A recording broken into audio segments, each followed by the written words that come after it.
Je vous présente le bouquin, le livre qui s'appelle Vers les étoiles. C'est le tome 1 de Skyward, une, pour l'instant trilogie, de Brandon Sanderson. C'est un livre de science-fiction destiné à un public young adult, même si en vrai, c'est juste que ça se lit bien en fait, c'est ça le truc. Young adult, ça se lit bien. Moi, c'est un livre que j'ai beaucoup aimé. Quand je l'ai lu, il y a de ça pas mal de temps, parce que j'ai lu à sa sortie quasiment, genre les mois qui ont suivi.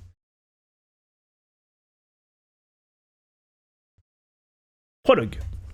Seuls les idiots montaient à la surface. C'était stupide de se mettre ainsi en danger, répétait toujours ma mère. En plus des pluies de ferraille quasi constantes, provenant de la ceinture de débris, on ne savait jamais quand les crêles attaqueraient. Bien sûr, mon père se rendait pratiquement chaque jour à la surface. En tant que pilote, il n'avait pas le choix. J'imagine que, d'après la définition de ma mère, ça le rendait doublement stupide. Mais je l'avais toujours considéré comme doublement courageux. Malgré tout, j'avais été surprise lorsqu'un jour, après des années passées à m'écouter supplier, il avait fini par accepter de m'emmener avec lui. J'avais 7 ans, même si, à mes propres yeux, j'étais totalement adulte et capable de me débrouiller. Je pressais le pas derrière mon père, éclairant de ma lanterne la grotte jonchée de débris. Une grande partie des pierres du tunnel était brisée et fendue, provenant certainement des bombardements des crêles, que je ne percevais en bas que sous la forme d'assiettes qui s'entrechoquaient ou de lampes qui tremblaient. J'imaginais ces pierres brisées, comme les corps détruits de mes ennemis, les os fracassés, les bras tremblants, tendus vers le haut, en un geste inutile de défaite totale et absolue. J'étais une petite fille très bizarre. Je rattrapai mon père qui regarda derrière lui, puis sourit. Il avait le plus beau sourire qui soit, tellement confiant, comme s'il ne s'inquiétait jamais de ce que les gens disaient de lui, ni du fait d'être bizarre et de ne pas s'intégrer. D'un autre côté, pourquoi aurait-il dû s'inquiéter ? Tout le monde l'appréciait. Même les gens qui détestaient les glaces et jouaient avec des épées, même ce petit pleurnichard de Roger McCaffrey, appréciait mon père. Papa me prit par le bras et désigna un point vers le haut. La partie qui va suivre est un peu délicate. Laisse-moi te porter. Je vais y arriver, lui répondis-je en repoussant sa main. J'étais une grande fille. J'avais préparé moi-même mon sac à dos et j'avais laissé sanguinaire mon ours en peluche à la maison. Les ours en peluche étaient pour les bébés, même si vous lui aviez fabriqué vous-même une fausse armure énergétique avec de la ficelle et des fragments de céramique. D'accord, j'avais tout de même rangé mon vaisseau de combat miniature dans mon sac à dos, et si on se retrouvait pris dans une attaque de crêles qui bombardait notre retraite et qu'on devait passer le reste de notre vie à survivre dans un désert, loin de toute société ou civilisation. Il faut toujours avoir son vaisseau de combat miniature avec soi au cas où. Je tendis mon sac à mon père et levai les yeux vers la fissure dans les pierres. Ce trou, là-haut, avait quelque chose d'étrange. Une lumière anormale s'y infiltrait, qui ne ressemblait en rien à l'éclat étouffé de nos lanternes. La surface, le ciel. Je souris et me mis à gravir une pente abrupte qui était moitié débris, moitié formation rocheuse. Mes mains glissaient et je m'écorchais sur un bord tranchant. Et je ne pleurais pas. Oh, les filles de pilotes ne pleurent jamais. La fissure dans le toit de la grotte semblait distante d'une centaine de mètres. Je détestais être si petite. D'un jour à l'autre, j'allais devenir aussi grande que mon père. Là, pour une fois, je ne serais plus la petite gamine des environs. Je rirais des autres de tellement haut qu'ils seraient bien contraints de reconnaître toute ma grandeur. Je grondais tout bas en atteignant le haut d'un rocher. La prise suivante était hors de portée. Je la mesurais du regard, puis je sautais, déterminé. Comme toute jeune rebelle, digne de ce nom, j'avais le cœur d'un dragon stellaire. Mais j'avais aussi le corps d'une gamine de 7 ans. Et je ratais donc ma cible de 50 bons centimètres. Une main puissante m'est saisie avant que je puisse tomber trop loin. Avec un petit rire, mon père me tint par le dos de ma combinaison, que j'avais décorée à l'aide de marqueurs pour lui donner l'apparence de sa combinaison de vol. J'avais même dessiné un insigne à gauche au niveau de mon cœur, comme celui qu'il portait, l'insigne qui le désignait comme pilote. Il avait la forme d'un petit vaisseau de combat souligné de plusieurs traits. Papa m'attira sur le rocher à côté de lui, puis tendit sa main libre pour activer sa lumiligne. L'appareil ressemblait à un bracelet métallique, mais lorsqu'il l'activait en frappant sa paume avec 2 doigts, Le bracelet brillait d'un vif éclat de lumière fondue. Il toucha une pierre au-dessus de lui et, lorsqu'il retira sa main, il laissa une épaisse ligne lumineuse, pareille à une corde fixée au rocher. Il enroula l'autre extrémité autour de moi, de sorte qu'elle soit bien ajustée sous mes bras, puis il la détacha de son bracelet. Celui-ci cessa de luire, mais la corde luminescente demeura en place, me reliant au rocher. J'avais toujours cru que les luminignes brûleraient au toucher, mais elle était simplement tiède, comme une étreinte. « Bon, Spin, dit-il en m'appelant par mon surnom. « Fais un autre essai. »« Je n'ai pas besoin de ça, protestai-je en tirant sur la corde de sécurité. « Fais plaisir à ton père inquiet. »« Inquiet ? Tu n'as jamais peur de rien. Tu combats les crêles !» Il éclata de rire. « Je préférerais affronter une centaine de vaisseaux crêles plutôt que ta mère le jour où je te ramènerai avec un bras cassé, ma petite. »« Je ne suis pas petite. Et si je me casse le bras, tu pourras me laisser ici jusqu'à ce que je guérisse. J'affronterai les bêtes des cavernes, je deviendrai sauvage, je porterai leur peau et... » Grimpe, me coupa-t-il sans cesser de sourire. « Tu pourras combattre les bêtes des cavernes une autre fois, mais si je crois que les... Même si je crois que les seuls que tu trouveras ici ont une longue queue et les dents en avant. » Je devais bien reconnaître que la luminigne était utile. Je pouvais tirer dessus pour me stabiliser. Lorsqu'on atteignit la fissure, mon père me poussa vers le haut la première. Je saisis le rebord et sortis tant bien que mal des cavernes, émergeant à la surface pour la première fois de ma vie. C'était tellement vaste. Je restais planté là, bouche bée, à regarder fixement. Le rien. Rien que le haut. Pas de plafond, ni de mur. J'avais toujours imaginé la surface comme une très très grande caverne. Et c'était tellement plus. Et tellement moins à la fois. Waouh! Mon père se hissa derrière moi, puis épousta sa combinaison. Je lui jetai un coup d'œil avant de regarder à nouveau le ciel avec un large sourire. « Tu n'as pas peur ?» demanda-t-il. Je lui lançai un regard noir. « Désolé, dit-il, avec un petit rire. « C'était pas le bon terme.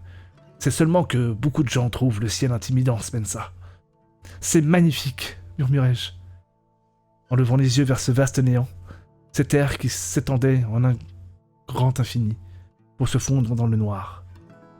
La surface était encore plus lumineuse que je ne l'avais imaginé. Notre planète, Détritus, était protégée par plusieurs couches immenses de vieux débris spatiaux, de la ferraille qui se trouvait très très haut, hors de l'atmosphère, dans l'espace. Des épaves de stations spatiales, des boucliers massifs, de vieux fragments de métal aussi gros que des montagnes. Il y en avait de nombreuses couches, un peu comme des carapaces brisées autour de la planète. Nous n'avions rien construit de tout ça. Nous nous étions écrasés sur cette planète quand ma grand-mère était petite, et tous ces trucs étaient déjà vieux à l'époque. Malgré tout, une partie d'entre eux fonctionnait. Par exemple, la couche inférieure, la plus proche de la planète, comportait d'énormes rectangles luisants. J'en avais entendu parler. Des spatiolampes, d'immenses lumières flottantes qui fournissaient l'éclairage et chaleur à la planète. On racontait qu'il y avait aussi beaucoup de pièces de ferraille, plus petites là-haut, surtout dans les couches inférieures. Je plissais les yeux pour essayer d'en distinguer, mais l'espace était trop loin. En dehors des deux spatiolampes proches, dont aucune ne se trouvait directement au-dessus de nous, je ne voyais rien d'autre que de vagues motifs là-haut, dans la pénombre. Des fragments plus clairs et d'autres plus sombres. « Les crêles vivent ici ?» demandai-je, au-delà du champ de débris. « Oui, » répondit papa. « Ils descendent en traversant les brèches des différentes couches pour attaquer. »« Comment est-ce qu'ils nous trouvent ? Il y a tellement d'espace ici. » Le monde semblait être un endroit beaucoup plus vaste que je ne l'avais imaginé depuis les cavernes. D'une manière ou d'une autre, ils perçoivent quand les gens se rassemblent. Chaque fois que la population d'une caverne devient trop importante, les crêles l'attaquent et la bombardent. Des décennies plus tôt, notre peuple avait fait partie d'une flotte de vaisseaux spatiaux. Nous avions été poursuivis par les crêles jusqu'à cette planète où nous nous étions écrasés. Et nous avions dû nous séparer pour y survivre.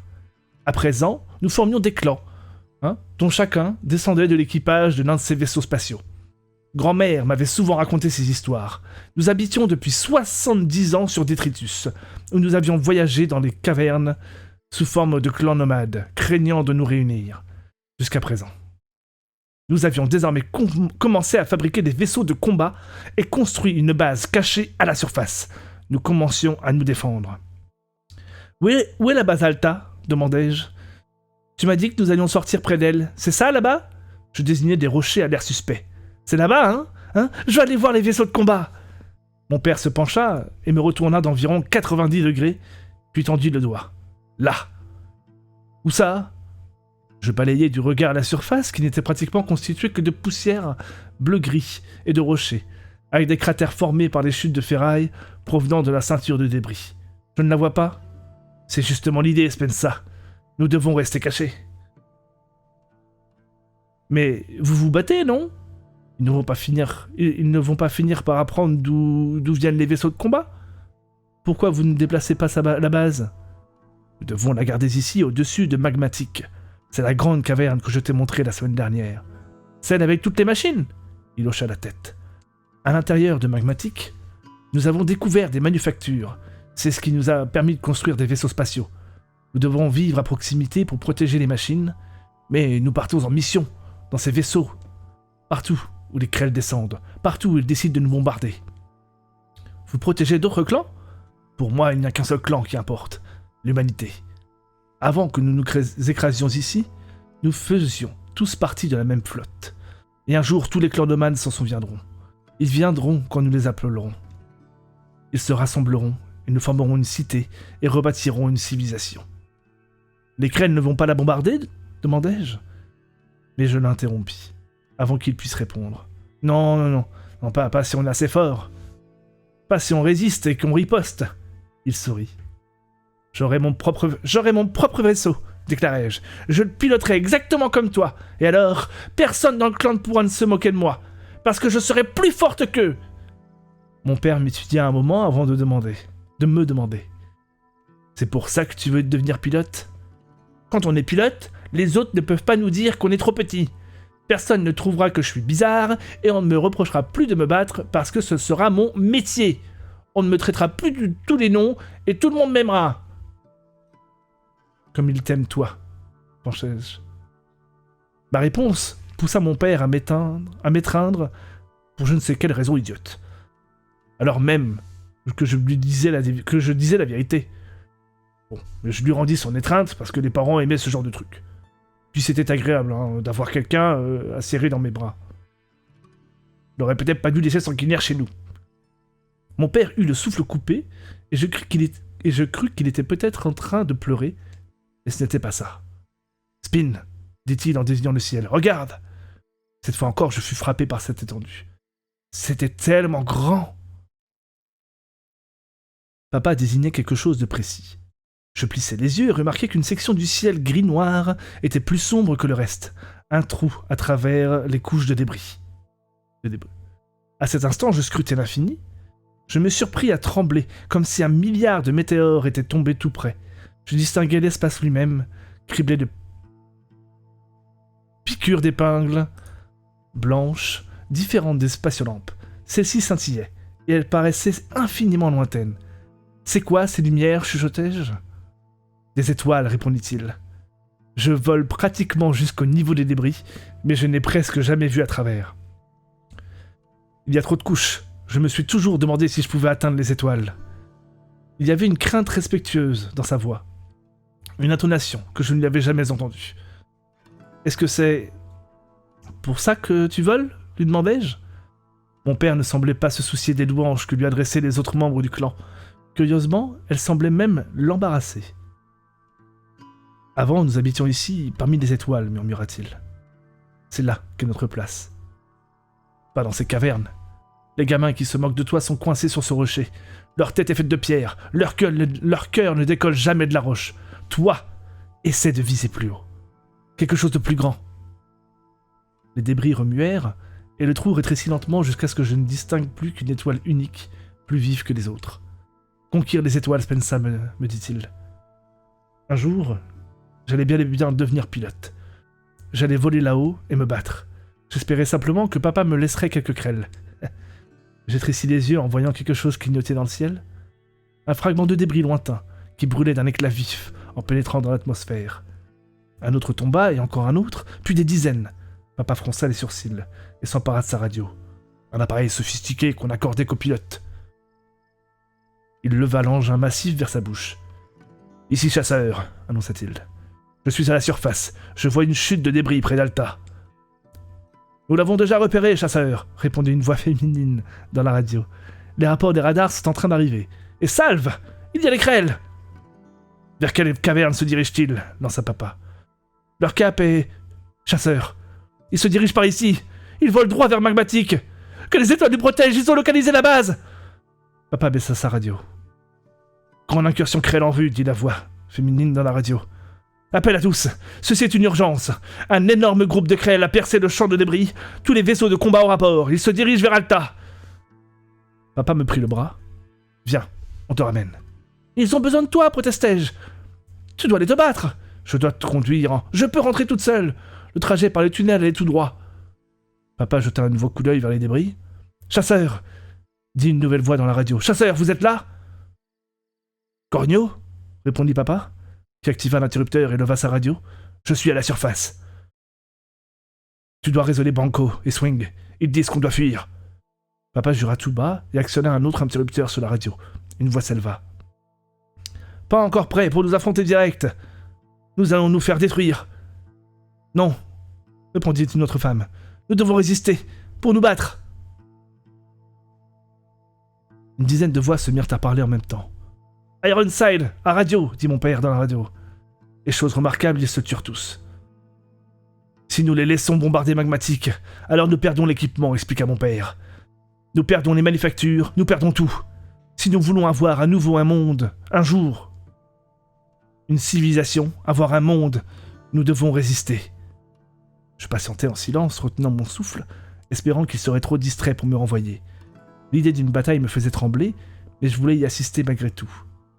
On se bat, déclara la femme. On se bat, répéta Cornio. Je le connaissais de nom, bien que je ne l'ai jamais rencontré. C'était l'ailier de mon père. Scorie divine, alors ça c'est génial. Je vais décoller avant toi, chasseur. Tu verras un peu combien je vais en abattre. L'homme semblait impatient d'aller au combat, peut-être un peu trop surexcité. Je l'appréciais aussitôt. Mon père n'hésita qu'un instant avant de retirer son bracelet à lumiligne, qu'il me fourra entre les mains.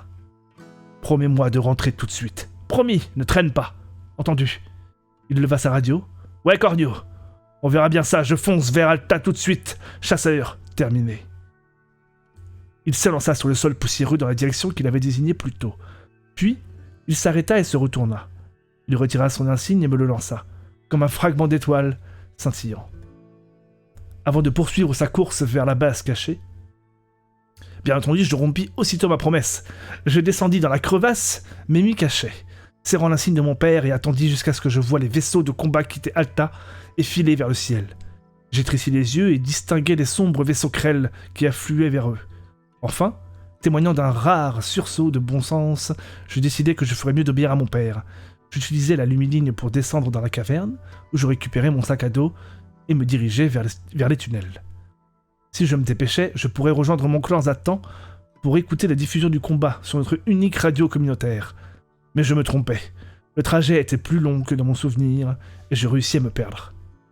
J'étais donc en train d'errer en bas, imaginant la gloire d'une bataille fabuleuse en train de se dérouler au-dessus de moi, quand mon père quitta le rang, ternissant sa réputation à jamais, et se mit à fuir l'ennemi. Sa propre escadrille l'abattit en guise de châtiment. Le temps que je rentre chez moi, la bataille avait été remportée, mais mon père était mort. Et je me retrouvais catalogué comme la fille d'un lâche. Première partie. Je traquai prudemment mon ennemi à travers la caverne. J'avais retiré mes bottes pour éviter qu'elles ne craquent, et ôté mes chaussettes pour ne pas glisser. La pierre sous mes pieds était d'une agréable fraîcheur lorsque j'avançais d'un autre pas silencieux. À cette profondeur, la seule lumière provenait du faible éclat des verres au plafond, qui se nourrissait de la moisissure et s'infiltrait par les fissures. Il fallait s'asseoir plusieurs minutes dans le noir pour que vos yeux s'habituent à cette faible lueur. Un autre tremblement dans les ombres, là, près de ces masses sombres, qui devaient être des fortifications ennemies. Je m'immobilisais, accroupi, guettant le bruit de mon adversaire qui raclait la pierre en avançant. J'imaginais un Krell, un redoutable extraterrestre aux yeux rouges et à la sombre armure. D'une main stable, avec une lenteur insoutenable, je levai mon fusil vers mon épaule, retiens mon souffle et tirai. Je fus récompensé par un cri de douleur. « Oui !» Je tapotai mon poignet pour activer la lumiligne de mon père. Elle s'alluma brusquement avec une lumière rouge orangée, m'aveuglant brièvement.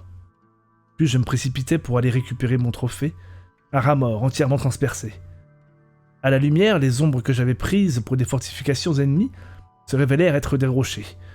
Mon ennemi était un rat dodu, et mon arme un fusil harpon de fortune. 9 ans et demi s'étaient écoulés depuis ce jour fatidique, où j'étais monté à la surface avec mon père. Mais mon imagination restait toujours aussi puissante. Elle m'aidait à rompre la monotonie, à me persuader que je faisais des choses plus passionnantes que chasser des rats. Je soulevais le rongeur mort par la queue. Ainsi connaîtras-tu le feu de ma colère, bête cruelle. Il s'avérait que des petites filles étranges devenaient des jeunes femmes étranges en grandissant. Mais ça me semblait une bonne chose de pratiquer mes sarcasmes pour les joueurs où je combattrais réellement les crêles. Grand-mère m'avait appris qu'une grande guerrière savait fanfaronner avec panache pour faire naître la peur et l'incertitude dans le cœur de ses ennemis. Je rangeai mon trophée dans mon sac. Ça en faisait 8 pour l'instant, pas un mauvais butin. Avais-je le temps d'en trouver un autre ? Je consultais ma lumiligne, le bracelet qui l'accueillait disposait d'une petite montre à côté de l'indicateur de batterie. 0900. Sans doute l'heure de rentrer, je ne pouvais pas manquer une trop grande partie de la journée d'école. Je passai mon sac sur mon épaule, ramassai mon fusil harpon que j'avais fabriqué avec des pièces de récupération trouvées dans les cavernes, et entrepris le trajet de retourner vers chez moi. Je suivais mes propres cartes tracées à la main, que je remettais constamment à jour dans mon petit carnet. Une partie de moi regrettait de devoir rentrer en laissant derrière ces cavernes silencieuses. Elle me rappelait mon père. Et puis, j'aimais que tout soit si vide ici. Personne pour se moquer de moi, pour me regarder fixement, personne pour chuchoter des insultes jusqu'à m'obliger à défendre l'honneur de ma famille en écrasant mon poing contre leur figure stupide. Je m'arrêtais à un croisement familier où sol et plafond cédaient la place à d'étranges motifs métalliques. Des formes circulaires comportant des inscriptions scientifiques couvraient les deux surfaces. J'avais toujours supposé qu'il devait s'agir de vieilles cartes de la galaxie. Au fond de la pièce, un énorme vieux tube émergeait de la roche. Il y en avait beaucoup d'autres qui transportaient l'eau entre les cavernes. La purifiait et permettait de refroidir grâce à elle les machines. L'un des joints laissait tomber des gouttes dans un seau que j'avais déposé là. Et, comme il était à moitié rempli, je bus une longue gorgée, fraîche et désaltérante, avec un soupçon de goût métallique. Nous ne savions pas grand-chose sur les gens qui avaient construit ces machines. Comme la ceinture de débris, elles étaient déjà là quand notre petite flotte s'était écrasée sur la planète. Ces gens avaient été humains, car les inscriptions figurant par exemple au sol et au plafond de cette pièce étaient dans des langues humaines. Mais leur degré de proximité avec nous restait un mystère, encore aujourd'hui. Plus aucun d'eux n'était encore là, et les traces de métal fondu et les épaves anciennes à la surface indiquaient qu'ils avaient subi leur propre guerre. Je versai le reste de l'eau dans mon bidon, puis donnai une tape affectueuse au grand tube avant de replacer le seau et de m'éloigner. Les machines semblaient réagir à ma présence avec une vibration lointaine et familière. Je suivis ce bruit et finis par approcher d'une brèche luisante dans la pierre située sur ma gauche. Je m'avançai jusqu'au trou et regardai Magmatique de l'autre côté, la caverne où j'habitais, et la plus vaste des cités souterraines composant la Ligue rebelle. Ma position surélevée me fournissait une vue stupéfiante sur une grande caverne remplie d'appartements bâtis comme des cubes, se déployant les uns depuis les autres. Le rêve de mon père s'était réalisé. En terrassant les crêles ce jour-là, 9 ans plus tôt, ces pilotes de vaisseaux de combat débutants avaient inspiré une nation. Des dizaines de clans autrefois nomades s'étaient rassemblés, colonisant Magmatique et les cavernes environnantes. Chaque clan possédait encore son propre nom, lié au vaisseau ou à la section du vaisseau sur laquelle ils avaient travaillé. Mon plan s'appelait les Motorscaps, d'après des mots anciens signifiant équipe et machine. Ensemble, nous nous appelions rebelles, un nom emprunté à notre vaisseau amiral d'origine. Bien entendu, en nous rassemblant, nous avions attiré l'attention des Krell. La guerre se poursuivait, les extraterrestres étant toujours déterminés à détruire l'humanité, et nous avions besoin d'un afflux constant de pilotes et de vaisseaux de combat pour protéger notre nation en pleine croissance. Au-dessus des bâtiments de Magmatique se trouvaient les équipements. Forges anciennes, raffineries et manufactures qui pompaient de la roche fondue d'en bas, puis fabriquaient les composants destinés à construire les vaisseaux. De combat, pardon. Les équipements étaient à la fois stupéfiants et uniques. Bien que les machines présentes dans d'autres grottes fournissent de la chaleur, de l'électricité ou de l'eau filtrée, seuls les équipements de Magmatic étaient capables de fabriquer des objets complexes. La chaleur s'engouffrait par la faille et faisait perler la sueur sur mon front. Magmatic était un lieu étouffant, avec toutes ses raffineries, ses usines et ses cuves d'algues. Et quoi qu'elle soit bien éclairée, l'intérieur semblait toujours étrangement sombre, avec cette lumière rouge, orangée provenant des raffineries qui se reflétait sur toutes les surfaces. Je laissai la crevasse et me dirigeai vers un vieux casier de maintenance que j'avais découvert ici dans le mur. Au premier coup d'œil, sa trappe ressemblait à n'importe quelle autre section du tunnel de pierre, et était donc relativement sûre.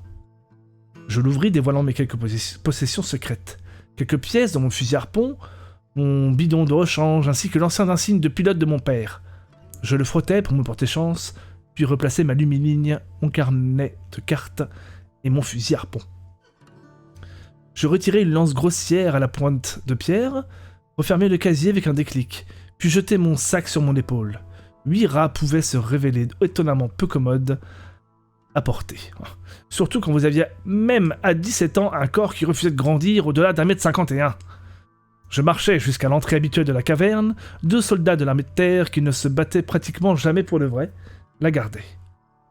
Bien que je les connaisse, tous deux, par leur prénom, m'obligèrent à me tenir sur le côté, tandis qu'ils faisaient semblant de demander l'autorisation de me laisser entrer. En réalité, ils aimaient juste me faire poireauter. Chaque jour, chaque salvée de journée. Enfin, Aluko s'avança et se mit à farfouiller dans mon sac avec un regard méfiant. « Quel genre d'article de contrebande espérez-vous que j'apporte en ville ?» lui demandai-je. « Des cailloux ? De la mousse ? Peut-être même des pierres qui ont insulté votre mère ?» Il étudia ma lance comme s'il se demandait comment j'avais réussi à rattraper 8 rats avec une arme aussi basique. Et bien qu'il s'interroge donc. Enfin, il me jeta mon sac pour me le rendre. « En avant, espèce de lâche !»« Sois forte. » Je levai le menton. « Un jour, lui dis-je, vous entendrez mon nom, et des larmes de gratitude vous monteront aux yeux quand vous penserez à la chance que vous aurez eue d'avoir un jour aidé la fille de chasseur. Je préférais oublier t'avoir jamais connu. En avant !» Je gardai la tête haute et entrai dans Magmatic, puis me dirigeai vers mon quartier, baptisé les Pentes Glorieuses de l'Industrie. J'étais arrivé à l'heure du changement d'équipe, et je croisais des ouvriers en combinaison de différentes couleurs, chacune indiquant leur place dans la grande machine qui permettait à la Ligue rebelle et à la guerre contre les Krell de fonctionner. Travailleurs des installations sanitaires, techniciens des maintenances, spécialistes des cuves d'algues. Pas de pilotes, bien entendu. En dehors de leurs heures de service, les pilotes restaient dans les cavernes, inférieures en tant que réservistes. Tandis que ceux qui étaient de service vivaient à Alta, la base même que mon père était mort pour protéger. Elle n'était plus secrète, mais s'était développée pour devenir une grande installation à la surface, qui accueillait des dizaines de vaisseaux, ainsi que la structure de commandement des pilotes et des installations d'entraînement. C'était là que je vivais à compter du lendemain, une fois que j'aurais réussi les tests pour devenir cadet. Je passais en dessous d'une grande statue métallique représentant les premiers citoyens, un groupe d'individus, tenant des armes symboliques, bras tendus vers le ciel, dans des postures de défi, tandis que des vaisseaux s'élevaient derrière eux, suivis de traînées métalliques. Bien qu'elle représente ceux qui avaient pris part à la bataille d'Alta, mon père n'y figurait pas.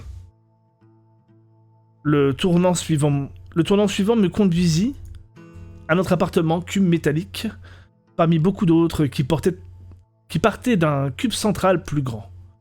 Le nôtre était petit, mais assez grand pour 3 personnes, surtout dans la mesure où je passais des journées affilées dans les cavernes à chasser et à explorer. Ma mère n'était pas chez nous, mais je trouvais grand-mère sur le toit, en train de rouler des galettes d'algues destinées à être vendues dans notre chariot. Ma mère avait interdiction d'exercer un métier officiel à cause de ce que mon père était censé avoir fait. Et nous devions donc subvenir à nos besoins en faisant quelque chose de non conventionnel. Grand-mère leva la tête lorsqu'elle m'entendit. Elle m'appelait Becca Nightshade. Je partageais son nom de famille, mais même ceux qui la connaissaient à peine l'appelaient grand-mère. Elle avait presque entièrement perdu la vue quelques années plus tôt, et ses yeux étaient devenus d'un blanc laiteux. Elle était voûtée, et s'activait avec des bras évoquant des brindilles. Mais elle restait malgré tout la personne la plus forte que je connaisse.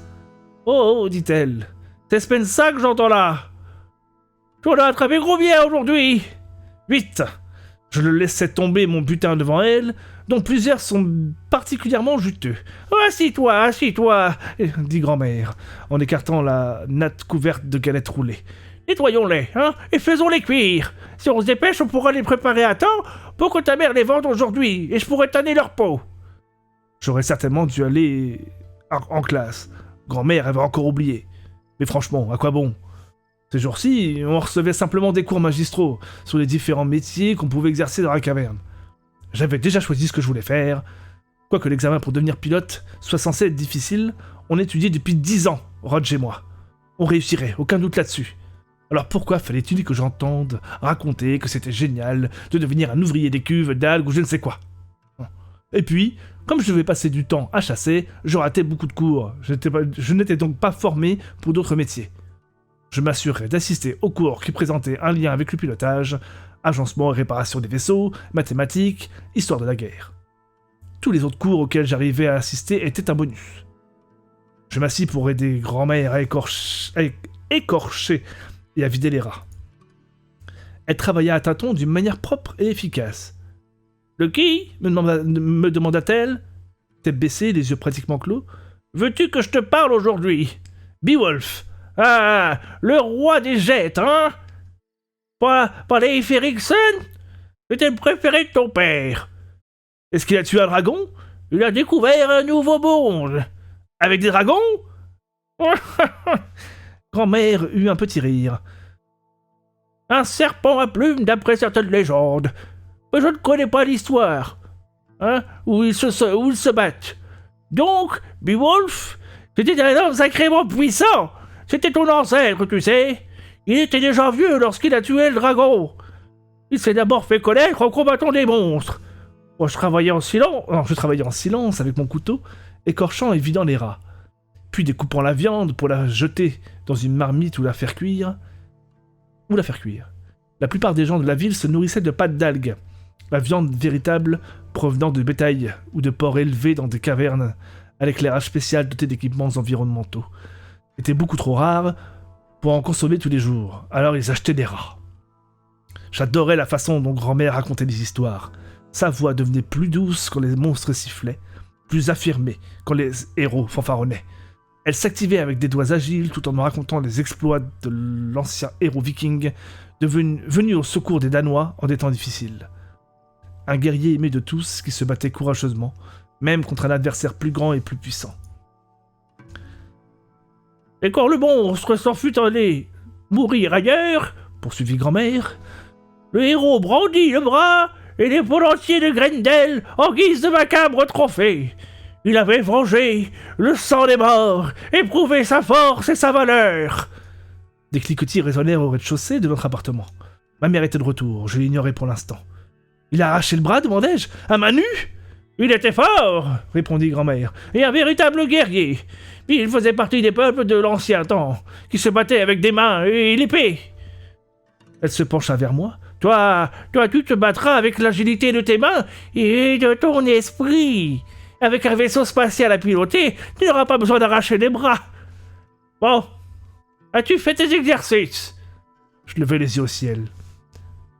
Je t'ai vu, me lança grand-mère. Pas du tout, ferme les yeux. Je m'exécutai et penchai la tête en arrière, visage tourné vers le plafond de la caverne, loin au-dessus de nous. Écoute les étoiles, me dit ma grand-mère. Je n'entends que écoute les étoiles. Imagine-toi en train de voler. Je soupirais. J'adorais grand-mère et ses histoires.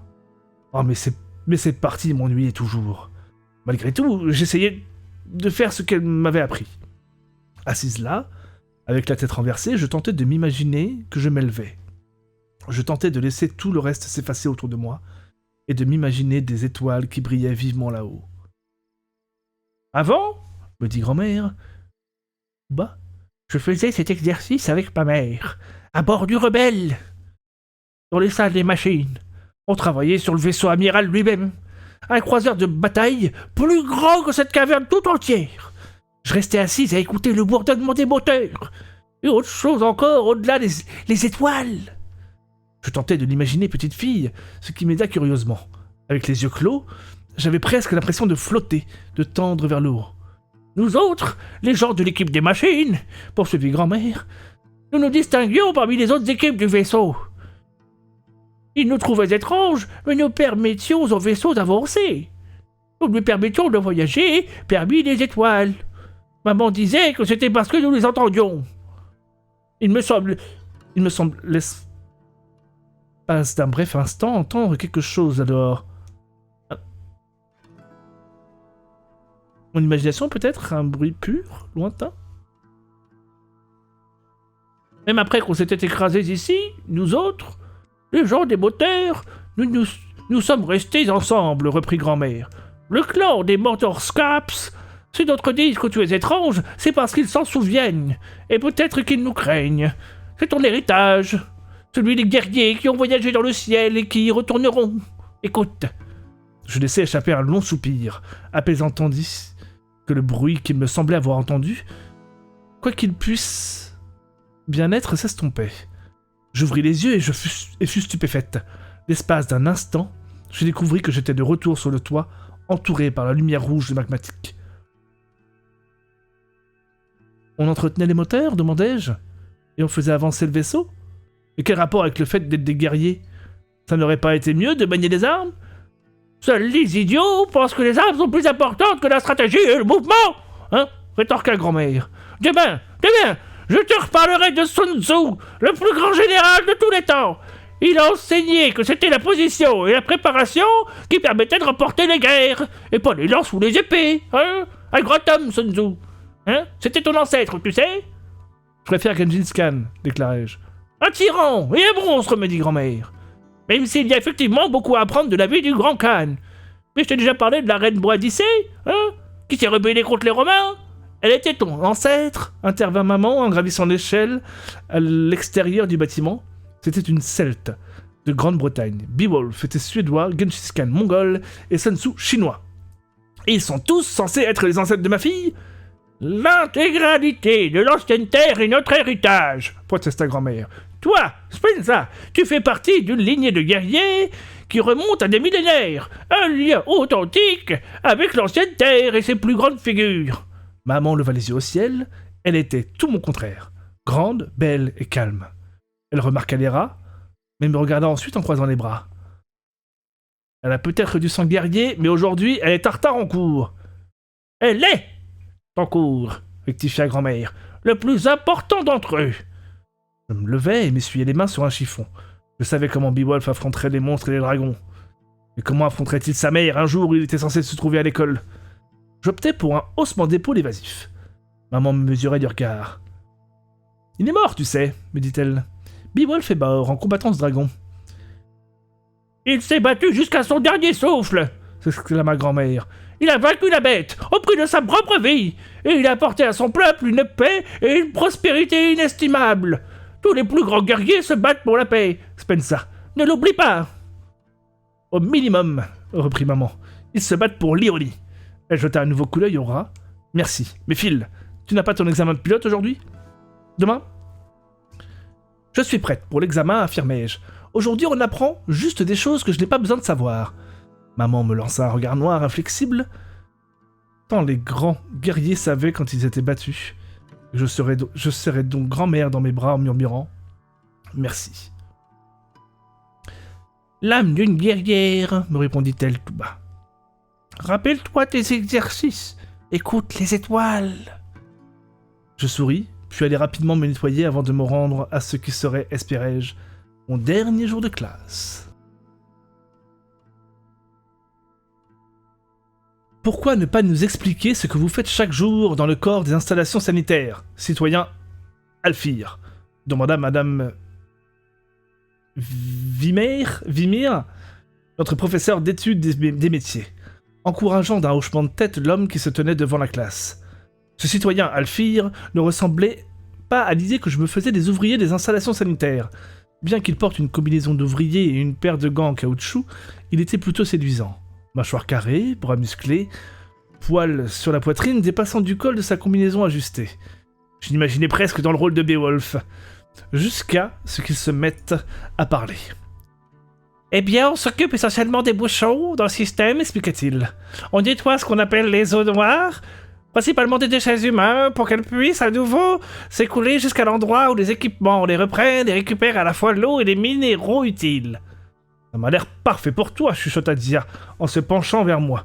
Nettoyer les déchets, c'est juste un tout petit peu mieux qu'être la fille d'un lâche. Malheureusement, je ne pouvais pas lui taper dessus. Non seulement elle était la fille de Madame Vimer, mais j'avais déjà reçu un avertissement pour bagarre. Un deuxième m'empêcherait de passer l'examen, ce qui était stupide. Ne voulait-il pas que leurs pilotes soient de grands combattants? On était assis par terre dans une petite pièce, pas de bureau pour nous aujourd'hui. Un autre professeur les avait réquisitionnés. Je me faisais l'effet d'une gamine de 4 ans à qui on lisait une histoire. Ça n'a peut-être pas l'air très prestigieux, hein, poursuivit Alphire, mais sans les ouvriers des installations sanitaires, aucune d'entre nous ne disposerait d'eau. Les pilotes ne peuvent pas voler s'ils n'ont rien à boire. Par certains aspects, nous avons les métiers les plus importants dans ces cavernes. Bien que j'ai manqué une partie de ces cours magistraux, j'en avais entendu bien assez. Les ouvriers du corps de la ventilation, plus tôt dans la semaine, avaient affirmé que leur métier était important, tout comme les ouvriers du bâtiment du jour d'avant. Comme les ouvriers des forges, le personnel d'entretien et les cuisiniers. Tous tenaient pratiquement le même discours. Comme quoi nous étions tous des rouages importants de la machine qui combattait les crêles. Chacun des métiers de la caverne était une pièce vitale de la machine qui nous garde en vie, déclara Alphire. Ah, en écho à mes pensées, nous ne pouvons pas tous être des pilotes, mais aucun métier n'est plus important qu'un autre. Ensuite, il allait dire quelque chose sur le fait d'apprendre sa place et de suivre les consignes. Pour nous rejoindre, vous devez être capable de suivre des instructions, expliqua l'homme. Vous devez être disposé à faire votre part, aussi insignifiante puisse-t-elle paraître. Rappelez-vous qu'obéir est un geste de défi. Je comprenais, et dans une certaine mesure, je lui donnais raison. Les pilotes n'iraient pas loin dans la guerre sans eau, nourriture ou installation sanitaire. Prendre ce genre de métier me donnait malgré tout l'impression de se caser. Où était l'étincelle, l'énergie? Nous étions censés être des rebelles, nous étions des guerriers. La classe applaudit poliment quand le citoyen Alphire eut terminé. À l'extérieur de la fenêtre, d'autres travailleurs marchaient en rang entre des statues aux formes droites et géométriques. Parfois, nous ressemblions moins à une machine de guerre qu'à une horloge destinée à mesurer la longueur des journées de travail. Les étudiants se levèrent pour la pause, et je m'éloignai à grands pas avant que Dia puisse me lancer d'une autre pique. Cette fille avait essayé toute la semaine de me titiller pour m'attirer des ennuis. À la place, j'approchai d'un étudiant au fond de la pièce, un garçon grand et maigre aux cheveux roux. Il avait ouvert un livre pour lire dès l'instant où le cours avait pris fin. « Rodge !» lui dis-je. « Rigolard !» Il leva la tête en entendant son surnom, indicatif que nous avions choisi pour qu'il l'adopte quand il deviendra pilote. « Spensa, tu es arrivé quand ?»« Au milieu du cours. Tu ne m'as pas vu entrer ?» Je passais en revue les listes de formation de vol dans ma tête. « Salve, plus qu'une journée. Tu n'es pas nerveuse ?»« Bon, bien sûr que non. Pourquoi je le serais? Je maîtrise parfaitement tout ça. »« Ah, moi je ne suis pas sûr de maîtriser, répondit Rodge, avec un coup d'œil à son livre de cours. « Oh, tu plaisantes? Tu sais pratiquement tout, Rig. »« Oh, tu devrais plutôt m'appeler Rodge. Enfin, on n'a pas encore gagné nos indicatifs, pas avant de réussir l'examen. Ce qu'on fera sans aucun problème. » Mais si je n'ai pas étudié les bons sujets. 5 malheurs de virage basique. Grand 8, inversé, répondit-il aussitôt. Boucle d'Alstrom, double permutation, bascule sur L et virage Dimban. Seuil d'alerte de force de la FDR pour les diverses manœuvres. 10G pour une ascension ou un virage sur l'aile. 15G pour avancer. 4G pour une descente. Type de propulseur auxiliaire sur un intercepteur Poco. Quel modèle? Actuel. A19. Oui, je sais tout ça, Spensa. Mais si ce ne sont pas ces questions-là qui figurent dans l'examen, et si c'est quelque chose que nous n'avons pas étudié. En entendant ces mots, j'éprouvais un doute infime. Bien que nous ayons passé des examens blancs, le contenu effectif de l'examen de pilote changeait chaque année. Il y avait toujours des questions sur les propulseurs auxiliaires, les composants des vaisseaux de combat et les manœuvres, mais techniquement, n'importe quelle partie de notre formation pouvait être incluse. J'avais manqué beaucoup de cours, mais je savais que je n'avais pas à m'inquiéter. Beowulf ne s'inquiéterait pas. La confiance était l'âme de l'héroïsme. Je vais réussir cet examen haut la main, Rig, l'assurai-je. Toi et moi, on sera les meilleurs pilotes de la force de défense rebelle. On se battra tellement bien que les lamentations des Krell s'élèveront jusqu'au ciel, comme la fumée d'un bûcher, et qu'ils pleureront leur désespoir face à notre arrivée. Rig pencha la tête sur le côté. J'en faisais un peu trop, demandai-je. Mais d'où tu sors ces trucs-là? Ça me semble être le genre de choses que dirait Beowulf. Rouge se rassit pour étudier et j'aurais sans doute dû me joindre à lui. Cependant, une partie de moi en avait assez d'étudier, d'essayer de fourrer des informations dans mon cerveau. Je voulais que les défis arrivent pour de bon. Malheureusement, nous avions encore un cours magistral aujourd'hui. J'écoutais bavarder la dizaine d'autres étudiants, mais je n'étais pas d'humeur à supporter leurs bêtises. Je me retrouvais plutôt à faire les 100 pas comme un animal en cage, jusqu'à ce que je remarque Madame Wemer qui se dirigeait vers moi avec Alfire, le type des installations sanitaires. Elle portait une jupe verte vif, mais le véritable emblème de sa réussite était l'insigne argenté de cadet sur son chemisier. Il signifiait qu'elle avait validé l'examen des pilotes. Elle avait dû se faire recaler aux épreuves de l'école de pilotage. Dans le cas contraire, elle aurait un insigne doré. Mais ce n'était pas chose rare. Et ici, à Magmatic, même un insigne de cadet témoignait d'une grande réussite. Madame Weber avait des habits spéciaux et des privilèges de réquisition de nourriture. Elle n'était pas un mauvais professeur, elle ne me traitait pas très différemment des autres étudiants, et ne me grondait pratiquement jamais. Je l'appréciais plutôt, même si sa fille était une créature des pures ténèbres, qui méritait seulement d'être tuée afin qu'on fabrique des potions avec son cadavre. « Spensa !» dit Madame Weber. « Le citoyen Alfeir voulait s'entretenir avec toi. » Je m'armais de courage, me préparant à entendre des questions sur mon père. Tout le monde voulait toujours m'interroger sur lui. Quel effet ça faisait d'être la fille d'un lâche? Est-ce que j'aurais aimé pouvoir m'en cacher? Avais-je déjà envisagé de changer de nom de famille? Les gens qui croyaient faire preuve d'empathie posaient toujours ce genre de questions. « J'ai entendu dire, commença Alfire, que tu es une sacrée exploratrice. » J'ouvris la bouche pour lâcher une répartie, mais la ravalai aussitôt. « Quoi ? Tu descends dans les cavernes, poursuivit-il, pour chasser. »« Oui, répondis-je. Des rats. Nous avons besoin de gens comme toi, dit Alfeir. Dans les installations sanitaires ? Une grande partie des machines dont nous nous occupons se trouvent dans des cavernes éloignées. Nous y envoyons des expéditions et nous avons besoin de gens solides pour ces trajets. Si tu cherches un métier, je t'en offre un. Un métier ? Dans les installations sanitaires ? Je vais devenir pilote, la chaise. L'examen de pilote est difficile, répondit Alfire avec un coup d'œil à notre professeur. Peu de cadets le réussissent. Je t'offre une place garantie parmi nous. Tu es sûr de ne pas vouloir l'envisager ? Non merci. Alfire haussa les épaules et s'éloigna.